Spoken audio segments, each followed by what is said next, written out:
Well, would you believe it if I said that there is another industry out there that is, to a degree, reeling from the impact of COVID, and the fact that it would be the pharmaceutical industry? That might be hard to swallow, but several big pharma companies were set to increase drug prices at the start of the year, in part because doctor visits are down and demand for some drugs is waning, according to a report from SiriusXM Advisers. And most of the increases are less than 10%, but companies raised prices last year as well. SiriusXM said some 860 drugs saw their prices hiked up to 5% during the pandemic. So what does this mean to the consumer, and what's next for this industry? Paul Seegert is managing partner of benefits advising company PCS Advisers, and he joins us to discuss this. Paul, thanks for your time. Happy New Year to you. Thanks for your time. Thanks for having me. Thank you.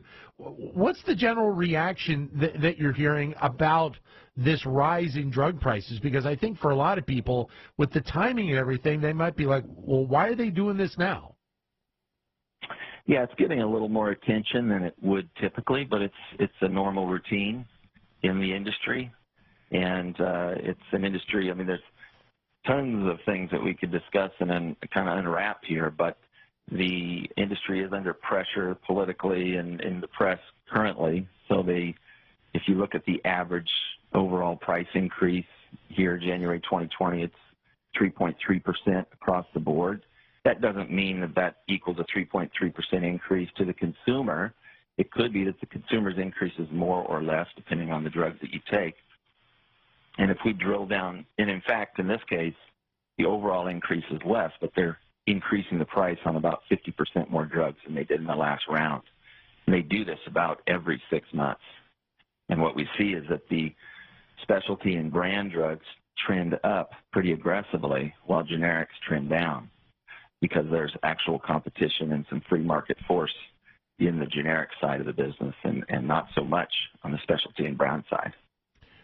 Is there a greater focus on now of looking at this whole kind of connection between big pharma and insurance and healthcare and trying to see if there's a pattern? And we mentioned earlier about the idea that Haven was trying to bring forward between those three companies of putting together a better option of healthcare. You know, of looking at all of these different pieces and seeing if there's a way to improve this process. I'll tell you, it shows the end of Haven shows it's a tough nut to crack. It can be improved. The biggest problem we face is that we don't have free market forces in this area. And when we look at health plans and the spending inside of large plans, drugs are the biggest threat. It's the fastest growing cost. It's about 30% of a typical plan spend today, health plan spend. But we're expecting it to see it go to as high as 50% in the next few years. It's growing at a scary inflationary rate. And there hasn't been, at least to this point, the political will to create an environment for that to stop. There are a few elements in the system that are really contributing to this in a pretty significant way that are not really known to the consumer. You look at the increases, and the manufacturers largely are not gaining from these increases.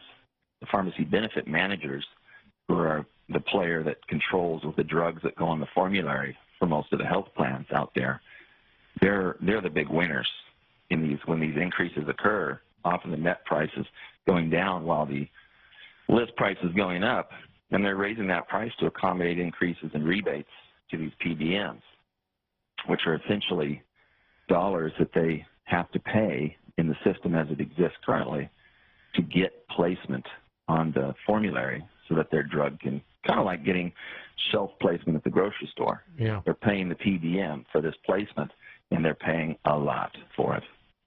You mentioned some of the political pressure that's out there, and obviously the issue of dealing with drug pricing was something that President Trump talked a lot about when he was running 4 years ago. It hasn't really played out a lot, it seems, up till this point. But I would imagine that President-elect Biden is somebody that wants to try and look at this as well, if he can. Yeah, I would say it's always a good thing to talk about politically. Yet when we see the rubber meet the road and opportunities really present themselves, and I don't mean through executive order. Often the executive orders don't result in a lot of real change. But when there's an opportunity for legislation, we can look at Humira as an example of that, one of the most commonly prescribed specialty drugs. In fact, if you kind of drill down into the data with this current increase, Humira went up 7%. It's been around since 2002, really lost its patent protection in 2016, and yet if you look back at the last few years, you've had a plus 7% price increase, a plus 19, a plus 19, yeah. And it represents $20 billion in sales, two-thirds of which are in the U.S., and you would think with 5 generics or biosimilars approved that there would be competition that would come in and help the consumer. But in our system here, uniquely in the way that we handle prescription drugs here in the U.S., they've been able to put what's called a patent thicket around this drug. So they go in there and just surround this drug even after the original patent protections expire with these additional technical patents that make it very cost prohibitive in terms of basically having to go to court for these drug companies that make the biosimilars to be able to get their drug to market. So at this point, they're still not in distribution, and they effectively still have a monopoly on that drug. The price has gone in 2012, it was around $30,000, now it's $70,000.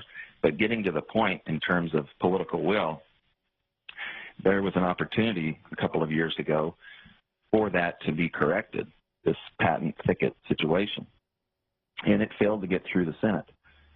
So there are some things we need to do structurally in the way that we get drugs from the manufacturer to the end user, systemic changes that we could make that would fix this situation or certainly create a free market that would allow it to fix itself. I'm a big supporter of the free market. We just unfortunately don't have it. If you take that same Humira example and go across the pond to Europe, yeah, they're not seeing that continue. Their Humira sales grew 1% in 2018, the most recent year we have data for, in Europe, and yet they grew 11% in the U.S.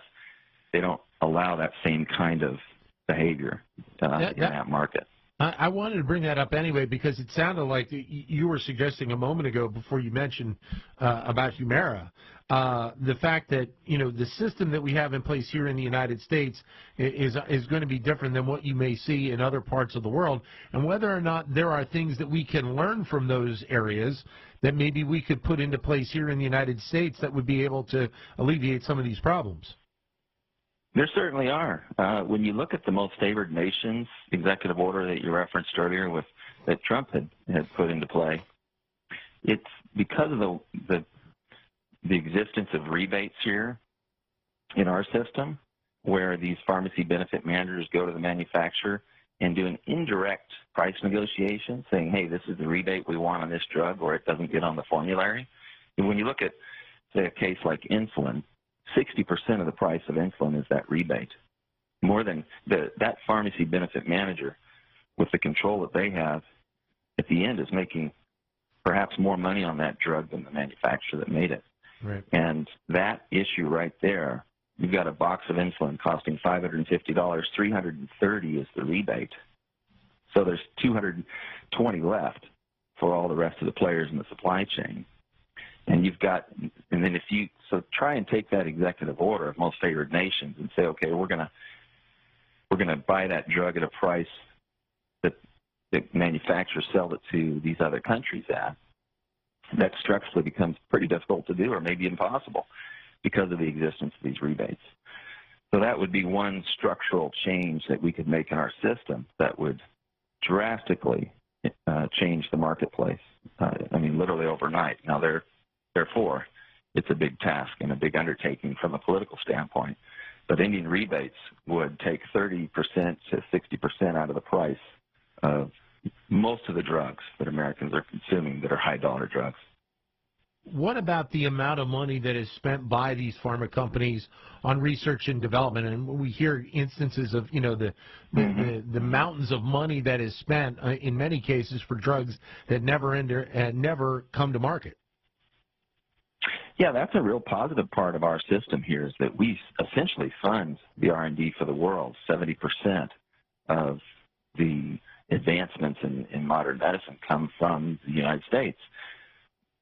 You could step back and say, is it reasonable that the American consumer should primarily pay for that, or should that cost be borne more equally around the world? I mean, I kind of would prefer to see the latter. But going back to the rebate example or the rebate issue, are those price increases really going to R&D if such a large percentage of the dollars in the price of the drug are going to a pharmacy benefit manager that's not involved in research or development? That's something that I think deserves a closer look. Because when you ask the manufacturers why they're increasing the prices, oftentimes they're saying, hey, look, we're making less each year on this drug because the increases are going to an increase in rebates so that we can keep selling the drug and keep getting access to the formulary. Yeah. So I think that's unfortunately less true than it could be. But as you said before, the bigger issue maybe here in the United States is whether or not there's the will to want to make these changes in the first place. That's exactly right. And you've got another systemic issue that we have. If we could just do a couple of things, I mean, that sounds so easy to say, but if one of those two things would be dealing with rebates. Another would be allowing fair cash pricing. It almost sounds silly to suggest that we don't have that. Yeah. But when it comes to pharmaceuticals, we don't. If a pharmacy takes insurance, they're not allowed to tell a consumer what a fair cash price would be for that drug. They have to tell them what the cash price would be as dictated by the PBM and the insurer. So they're going to select a cash price, of course, that's higher than the discount that the consumer could access through insurance. If you look at an example of that, montelukast is a generic. It's a generic for Singulair for asthma and allergies. The cash price that a pharmacy can charge by their contract is $400. Now, for a 90-day supply. If you did the discounted insurance price, also as dictated by the players in the system, the PBMs and the insurers, is $25 for a 90-day supply. So if you go to the counter at the pharmacy and you say, what's the cash price? They're going to tell you $400. And then you pull out your insurance card and it's $25. If you took those players simply a fair cash price based on the manufacturer's costs, it'd be $34.50 for an entire year. So we have a big issue there as well that is, hobbling the system in terms of allowing a free market to operate. Paul, thank you very much for your time. We will stay in touch as all of these issues develop moving forward. Thank you, sir. Thank you. Paul Seegert, who is the managing partner of PCS Advisers.